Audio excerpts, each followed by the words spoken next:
Hi అండి అందరికీ.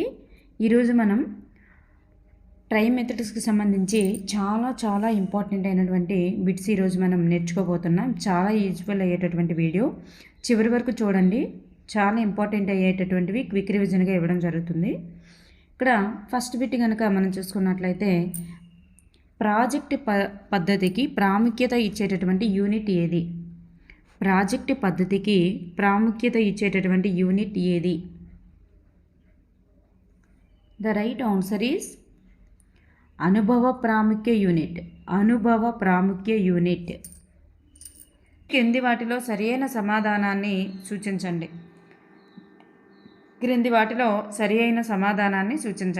ఇక్కడ ఆగమనాలన్నీ కూడా నిగమన ఫలితాలే, నిగమనాలన్నీ కూడా ఆగమన ఫలితాలే. బోధన ఆగమనతో ప్రారంభించి నిగమనతో ముగించాలన్నారు. బోధన నిగమనతో ప్రారంభించి ఆగమనతో ముగించాలి అన్నారు. సో ఇక్కడ సరైనవి ఏంటి అంటే ఆప్షన్ 2, ఇక్కడ బీసీలు మాత్రమే సరైనవండి. నిగమనాలన్నీ ఆగమన యొక్క ఫలితాలే, అంటే ఆగమన ద్వారా ఒక సిద్ధాంతాన్ని నిరూపించిన తర్వాత ఒక సూత్రం రాబడుతుంది. సో నిగమనాలు వచ్చాయి అంటే ఒక సూత్రం వచ్చిందంటే అది ఆగమన యొక్క ఫలితమే. అలాగే బోధన ఆగమనతోనే ప్రారంభించి నిగమనతో ముగించాలి. సో ఇక్కడ మనకి బీసీ మాత్రమే సత్యాలు. నెక్స్ట్ వన్, సమస్య పరిష్కారం అనేటటువంటిది మూర్తం నుండి అమూర్తానికి పోవడం అనేది వీటి లక్షణం. సమస్య పరిష్కారం మూర్తం నుండి అమూర్తానికి పోవడం అనేది వీటి లక్షణం. వేటి లక్షణం అంటే ఆగమన విశ్లేషణ యొక్క లక్షణం. నెక్స్ట్ వన్, గ్రామసభ గురించి విద్యార్థులకు అవగాహన కల్పించుటకు ఉపాధ్యాయుడు మాదిరి గ్రామసభను నిర్వహించాడు. అయితే అతడు అనుసరించినటువంటి విధానం ఏమిటి? మాదిరి గ్రామసభను నిర్వహించాడు అనుకోండి, అది సిమ్యులేషన్, ఒక రకమైన సిమ్యులేషన్ అనేటటువంటి బోధనా పద్ధతికి చెందుతుంది. నెక్స్ట్ వన్, ఇక్కడ శాస్త్రవేత్తలు వారి యొక్క దేశాలకు సంబంధించి ఇక్కడ సరిగా మ్యాచ్ చేయాలన్నమాట. శాస్త్రవేత్తలు వారి యొక్క దేశాలకు సంబంధించి సరిగా మ్యాచ్ చేయాలి. ఇక్కడ మనకు వచ్చేసరికి ఆర్మ్స్ట్రాంగ్ ఏ దేశానికి చెందినవారు? కిల్పాట్రిక్, మాంటిసోరీ, అలాగే ఫ్రోబెల్, అలాగే నెక్స్ట్ పియాజే. వీరిలో మనకి ఆర్మ్స్ట్రాంగ్ వచ్చేసరికి ఇంగ్లాండ్ అండి. Armstrong England. మరి కిల్పాట్రిక్ వచ్చేసరికి ఆర్మ్స్ట్రాంగ్ ఇంగ్లాండ్, కిల్పాట్రిక్ వచ్చేసరికి అమెరికా. మేరీ మాంటిసోరీ ఉన్నారు కదా, ఈమె ఇటలీ దేశస్తురాలు. ఫ్రోబెల్ వచ్చేసరికి మనకి జర్మనీకి చెందుతారు. పియాజే వచ్చేసరికి స్విట్జర్లాండ్. ఇది మనకి చాలా ఇంపార్టెంట్ అండి, రిపీటెడ్గా వస్తున్నటువంటి బిట్సే. సో ఇక్కడ మనకు ఆప్షన్ 3 అనేటటువంటిది right answer. Next one, project పద్ధతి, నిగమన పద్ధతి, ఉపన్యాస పద్ధతి, వనరుల పద్ధతి, నియోజన పద్ధతి. ఇక్కడ మనకి ఇచ్చారు కదా, వీటిలో మ్యాచ్ ద ఫాలోయింగ్ ఒకసారి చూసుకున్నట్లయితే, ప్రాజెక్ట్ పద్ధతిని ఇందులో మనం దేంతో జతపరచవచ్చు? దీన్నే ఉద్యమ పద్ధతి, ఎత్తుగడ పద్ధతి అని కూడా చెప్తాం. నిగమన పద్ధతిని మనం యూక్లిడ్ శోధనా పద్ధతిగా చెప్తాం. ఉపన్యాస పద్ధతిని రాసి మాట్లాడే పద్ధతిగా చెప్తాం. వనరుల పద్ధతి మూలాధార పద్ధతిగా చెప్తాం. నియోజన పద్ధతి అంటే డాల్టన్ పద్ధతిగా చెప్తాం. చాలా ఇంపార్టెంట్ అండి. ఇట్లాంటి మ్యాచ్ ద ఫాలోయింగ్సే ఇస్తున్నారు, గుర్తుపెట్టుకోండి. నెక్స్ట్ వన్, విద్యార్థులు జీవించడానికి నేర్చుకోక జీవిస్తూ నేర్చుకోవాలి. జీవించడానికి నేర్చుకోకూడదు, జీవిస్తూ నేర్చుకోవాలి అనేటటువంటి సూత్రంపై ఆధారపడినటువంటి పద్ధతి అది ప్రాజెక్ట్ పద్ధతి. నెక్స్ట్ వన్, ఇక్కడ చూడండి, తప్పుగా జతపరచబడినది ఏది? ఇక్కడ చూస్తే అరిస్టాటిల్ నిగమన పద్ధతి, ఆర్మ్స్ట్రాంగ్ ప్రాజెక్ట్ పద్ధతి, ఫ్రాబెల్ క్రీడా పద్ధతి, అలాగే కిల్పాట్రిక్ వచ్చేసరికి ప్రకల్పన పద్ధతి అన్నారు.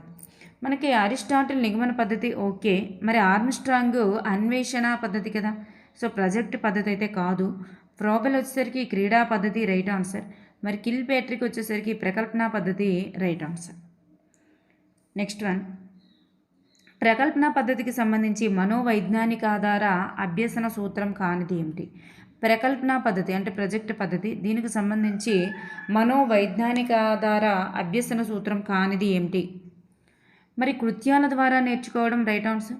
జీవిస్తూ నేర్చుకోవాలని చెప్తుంది ప్రాజెక్ట్ పద్ధతి. పనిచేస్తూ నేర్చుకోవాలని చెప్తుంది. ఈ పరిశీలన ద్వారా నేర్చుకోవడం అనేటటువంటిది చెందదన్నమాట. నెక్స్ట్ వన్, ఇక్కడ చూస్తే విద్యావేత్తలు వారి యొక్క విలువల వర్గీకరణకు అనుసరించి సరి అయిన దాన్ని జతపరచాలి. మరి ఇక్కడ చూసుకున్నట్లయితే మనకి యంగ్, బ్రస్లిచ్, మున్నిక్, బ్లాక్ హరెస్ట్,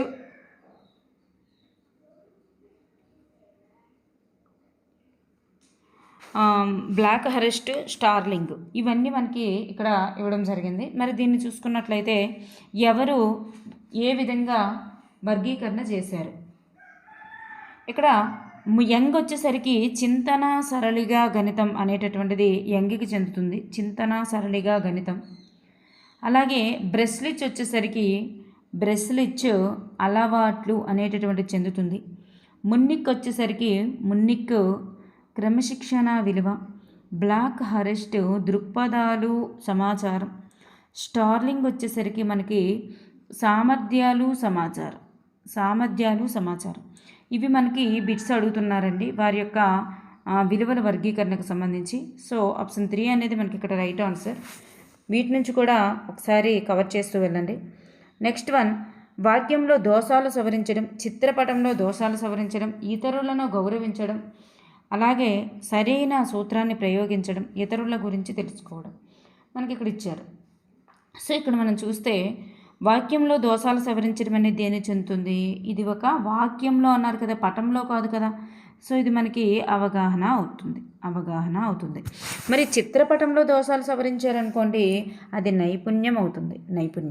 సో ఇతరులను గౌరవించారు, అది ఒక గొప్ప వైఖరికి చెందుతుంది. మరి సరి అయిన సూత్రాన్ని ప్రయోగించారు. సరైన సూత్రాన్ని ప్రయోగిస్తే అది వినియోగం అవుతుంది. సో సరి అయిన సూత్రాన్ని సూచించాడు అనుకోండి అవగాహన, ప్రయోగించాడు అనుకోండి వినియోగం. ఇతరుల గురించి తెలుసుకోవడం అనేది అభిరుచి. సో ఇక్కడ ఆప్షన్ 2 అనేటటువంటిది మనకి ఇక్కడ right answer.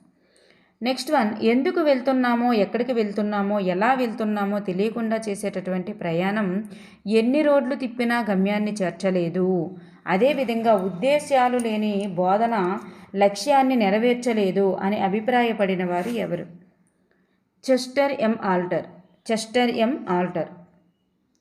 Next one, a taxonomy of learning teaching and assessing అనేటటువంటి గ్రంథాన్ని అండర్సన్ మరియు క్రాత్హాల్ మరి ఏ సంవత్సరంలో ప్రచురించారు? 2001లో ప్రచురించడం జరిగింది. క్రింది వానిలో సరి అయినది ఏమిటి? ఇక్కడ జ్ఞానాత్మక రంగం బ్లూమ్స్ 1956లో మరి ఇది ఒక్కటి మాత్రమే ఇక్కడ సరైనవండి, ఇవేవి కూడా మనకి ఇక్కడ సరైనవి కాదు. నెక్స్ట్ వన్, ఒక విషయానికి చెందినటువంటి సమాచారాన్ని పట్టికలు, గ్రాఫ్ల రూపంలో నమోదు చేసి విశ్లేషించి ప్రతిక్షేపించడం సమకాలీన ప్రక్రియలో దేనికి చెందుతుంది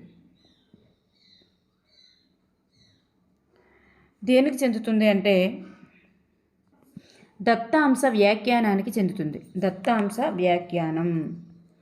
నెక్స్ట్ వన్, NCF 2005 ప్రకారం ఈ స్థాయి విద్యార్థులకు భూగోళ శాస్త్రం, చరిత్ర, శాస్త్రాలను బోధిస్తూనే పౌరనీతి శాస్త్రానికి బదులుగా రాజనీతి శాస్త్రాన్ని అభ్యసించాలని NCF 2005 చెప్పింది కదా. మరి ఏ స్థాయి వాళ్ళకి ఇట్లా బోధించాలని చెప్పింది? ద రైట్ ఆన్సర్ ఈజ్ ప్రాథమిక ఉన్నత స్థాయి. నెక్స్ట్ వన్, గణితం నేర్చుకోవడం పిల్లల హక్కు. బట్టి పట్టడం కాకుండా అన్వేషణ, పరిశీలన ద్వారా గణిత భావనలు గ్రహించాలి అని సూచించినది ఎవరు? గణితం నేర్చుకోవడం పిల్లల హక్కు. మరి గణితం అనేటటువంటిది బట్టి పట్టడం కాకుండా పరిశీలన, అన్వేషణ ద్వారా భావనలు నేర్చుకోవాలి అని చెప్పేసి మరి సూచించినది ఎవరు? The right answer is NCF 2005 అనేది right answer. Last and final bit, ఈ క్రింది వానిలో సరి అయినది ఏమిటి? యూక్లిడ్ ఎలిమెంట్స్ చూడండి గ్రంథాలు. యూక్లిడ్ ఎలిమెంట్స్, బఫెరా అర్థమెటికా అనేది వాలిస్, కలన కుతూహలం భాస్కరాచార్య. ఇక్కడ 3 కూడా సరి అయినవి. ఓకే అండి, thank you for everyone.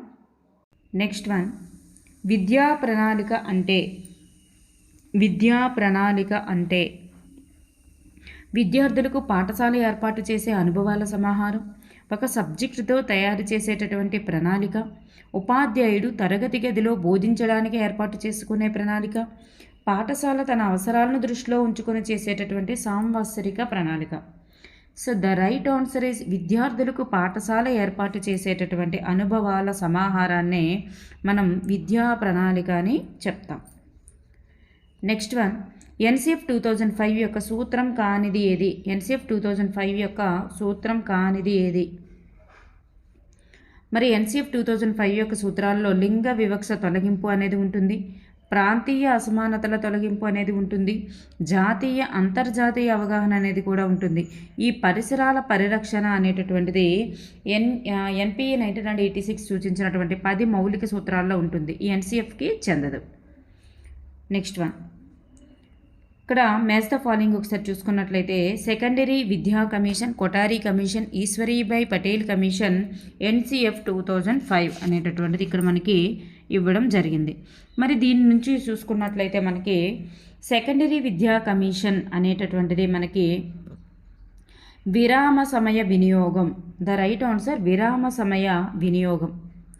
Kothari commission వచ్చేసరికి ఉపాధ్యాయులకు పునశ్చరణ తరగతులు ఏర్పాటు చేయమని చెప్పింది. ఈశ్వరీభాయ్ పటేల్ కమిటీ అనగానే మనకి ఎస్యూపీడబ్ల్యూ అనేటటువంటిది పని అనుభవం అనేటటువంటిది గుర్తుకు వస్తుంది. ఎన్సిఎఫ్ 2005 అంటే ప్రయోగాలు, ప్రాజెక్టులు, కృత్యాల ద్వారా అభ్యాసం జరగాలని చెప్తుంది. సో ఈ విధంగా మనకి option 1 is the right answer అండి. ఆప్షన్ 1 అనేటటువంటిది రైట్ ఆన్సర్. నెక్స్ట్ వన్, స్థానిక పరిసరాల నుండి ప్రపంచం వరకు కూడా అర్థం చేసుకునే విధంగా విద్యా ప్రణాళిక తగిన విధంగా ఉండాలని సూచించినది ఎవరు? ఇక్కడ చూడండి, స్థానిక పరిసరాల నుంచి ప్రపంచం వరకు అర్థం చేసుకునే విధంగా విద్యా ప్రణాళిక తగిన విధంగా ఉండాలని సూచించినది NCF 2005. Next one, Edgar Dale అనుభవ శంకువును అనుసరించి ఆధార భాగం నుండి అగ్రభాగానికి జరిగేటటువంటి చర్య కానిది ఏమిటి? మరి ఆధార భాగంలో ఏముంటాయి? ఆధార భాగంలో మూర్తం అనేటటువంటిది ఉంటుంది. సో ఇక్కడ మూర్తం నుంచి అమూర్తానికి వెళ్తుంది, మూర్తం తగ్గుదల నుంచి అమూర్తం పెరుగుదల వరకు వెళ్తుంది. అలాగే మూర్తం పెరుగుదల నుంచి అమూర్తం తగ్గుదల అయితే కాదు, ఇది చెందదు. మరి ఉపాధ్యాయుడు అనుసరించేటటువంటి మార్గం, సో ఇక్కడ చూస్తే మనకి ఆప్షన్ 3 అనేటటువంటిది ఇక్కడ సరికాదు. నెక్స్ట్ వన్, విద్యార్థుల్లో సృజనాత్మకతను వెలికితీసి భావి శాస్త్రవేత్తలుగా తయారు చేసేటటువంటి విజ్ఞాన శాస్త్ర వనరు ఏది? ద రైట్ ఆన్సర్ ఈజ్ వైజ్ఞానిక ప్రదర్శన. నెక్స్ట్ వన్, ఇక్కడ చూడండి, సరిగా జతపరచాలి. అక్వేరియం, వైవేరియం, టెర్రేరియం, ప్లానిటోరియం, ఈ 4 ఇచ్చారు. దీనికి మనకి సరి అయిన ఆన్సర్. మరి అక్వేరియంలో మనం ఏం చేస్తాం? చేపల శ్వాసక్రియ విధానాన్ని మనం పరిశీలించవచ్చు. వైవేరియంలో బాష్పోత్సేక ప్రక్రియ అనేటటువంటిది పరిశీలించవచ్చు. టెరేరియం అనేది జల చరాలయం. అయితే ఇక్కడ కప్పలు వంటివి, అంటే భూమి పైన మరియు జలం లోపల నివసించేటటువంటి వాటి కోసం ఏర్పాటు చేసేది టెరేరియం. ప్లానిటోరియం అనేది ఖగోళ శాస్త్ర నియమ విషయాలకు సంబంధించినది. సో ఇక్కడ మనకు చూస్తే ఆప్షన్ 4 అనేటటువంటిది మనకి ఇక్కడ రైట్ ఆన్సర్. నెక్స్ట్ వన్, గణిత ఉపాధ్యాయ, ఇక్కడ కూడా మ్యాచ్ ద ఫాలోయింగ్ అండి. గణిత ఉపాధ్యాయునికి ఎడమ చేయి, గణిత ఉపాధ్యాయునికి తలలో నాలుక, గణిత ఉపాధ్యాయునికి కుడి చేయి, గణిత ఉపాధ్యాయునికి జ్యామితి బోధనకు అన్నారు. ఇక్కడ మనం చూస్తే గణిత ఉపాధ్యాయునికి ఎడమ చేయ వంటిది ఏది అంటే పాఠ్య పుస్తకం. మరి గణిత ఉపాధ్యాయునికి తలలో నాలుక వంటిది నల్లబల్ల. గణిత ఉపాధ్యాయునికి కుడి చేయి వంటిది ఏది?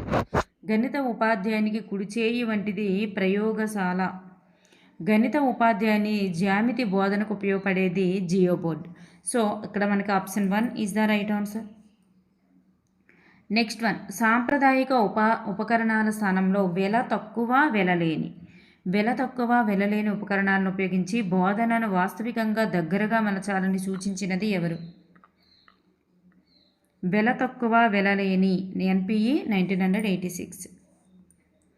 నెక్స్ట్ వన్, స్ట్రక్ ప్రకారం వ్యాఖ్యానాల సముదాయం ఏమిటి? స్ట్రక్ ప్రకారం వ్యాఖ్యానాల సముదాయం సింపోజియం. సింపోజియంనే వ్యాఖ్యానాల సముదాయంగా స్ట్రక్ మహాశయుడు చెప్పడం జరిగింది. నెక్స్ట్ వన్, కృత్య పద్ధతికి అనుగుణంగా సాంఘిక ఉపయోగిక ఉత్పాదక కృత్యాలు అంటే SUPWని ప్రవేశపెట్టాలని సూచించినటువంటి కమిటీ ఏది? సాంఘిక ఉపయోగిక ఉత్పాదక కార్యక్రమాలు SUPWని ప్రవేశపెట్టాలని సూచించిన కమిటీ ఈశ్వరీభాయ్ పటేల్ కమిటీ. కృత్య పద్ధతిని మొట్టమొదటిగా మరి ప్రవేశపెట్టింది కూడా ఈశ్వరీభాయ్ పటేల్ కమిటీ అన్నమాట. నెక్స్ట్ వన్, ఇతరుల వాదనను వ్యతిరేకిస్తూ ప్రత్యర్థుల యొక్క అభిప్రాయాలను తప్పుగా నిరూపించేందుకు ప్రయత్నిస్తూ తమదే సరి అయినదిగా చూపించేందుకు ప్రయత్నించడం అనేది ఏ పద్ధతికి చెందినది? చూడండి, వాదన. సో వాద ప్రతివాద, వాద సంవాద పద్ధతి, వాద సంవాద పద్ధతి. నెక్స్ట్ వన్, శాస్త్రం పుట్టుక, అభివృద్ధి. శాస్త్రంలోని వివిధ శాఖల వాటి అభివృద్ధి, అలాగే చరిత్ర, శాస్త్రవేత్తల యొక్క జీవితాలను విద్యార్థులకు వివరించేటటువంటి పద్ధతి ఏమిటి? చూడండి, పుట్టుపూర్వోత్తరాలు వాటి అభివృద్ధి ఎలా జరిగింది, వివిధ శాఖల అభివృద్ధి ఎలా జరిగింది, ఇదంతా కూడా మనం విద్యార్థులకు ఏ పద్ధతి ద్వారా వివరించవచ్చు అంటే చారిత్రక పద్ధతి ద్వారా వివరించవచ్చు. Next one,